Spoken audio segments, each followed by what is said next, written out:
안녕하세요, 여러분.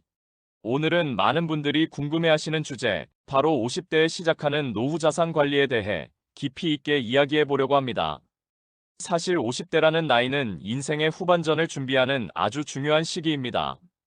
은퇴가 눈앞에 다가오고 자녀 교육비나 주택대출 같은 큰 지출이 어느 정도 정리되는 시점이기도 하죠. 하지만 동시에 앞으로 30년 이상 살아갈 노후 생활을 어떻게 준비할지 본격적으로 고민해야 하는 시기이기도 합니다.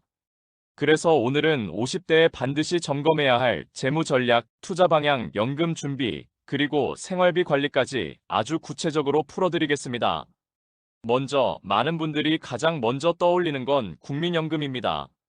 국민연금은 기본적으로 노후 생활의 기초를 책임지는 제도인데요. 50대라면 지금까지 납입한 금액과 앞으로 받을 예상 수령액을 반드시 확인해야 합니다.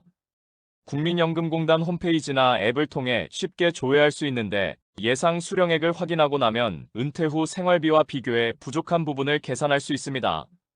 예를 들어 은퇴 후 월 생활비가 250만 원 정도 필요하다고 가정했을 때 국민연금에서 120만 원을 받을 수 있다면 나머지 130만 원을 다른 자산이나 연금으로 채워야 한다는 계산이 나오죠. 이때 개인연금이나 IRP 같은 제도를 적극적으로 활용하는 것이 좋습니다. 특히 IRP는 연간 최대 900만 원까지 세액공제를 받을 수 있기 때문에 절세와 노후 준비를 동시에 할 수 있는 아주 효율적인 수단입니다. 투자 전략도 중요한데요. 50대는 더 이상 공격적인 투자로 큰 수익을 노릴 시기가 아닙니다. 오히려 안정적인 자산 보존과 꾸준한 현금 흐름을 만드는 것이 핵심입니다. 예를 들어 채권형 펀드나 배당주, 그리고 배당, ETF 같은 상품은 변동성이 크지 않으면서도 꾸준히 배당금을 받을 수 있어 생활비 보충에 도움이 됩니다.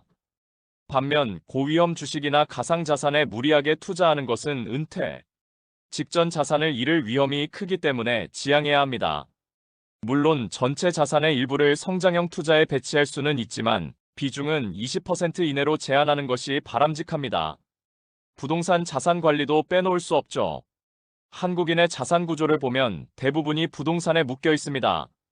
50대라면 이미 집을 소유하고 있는 경우가 많고 추가로 상가나 토지를 보유한 경우도 있습니다. 문제는 이런 자산이 현금 흐름을 만들어내지 못한다는 점입니다. 따라서 거주용 주택 외의 부동산은 임대 수익을 내거나 필요하다면 매각해서 현금화하는 전략이 필요합니다. 예를 들어 자녀가 독립하고 나면 큰 집에서 작은 집으로 다운사이징을 해서 차익을 확보하고 그 돈을 연금이나 금융상품에 투자하는 방식도 있습니다.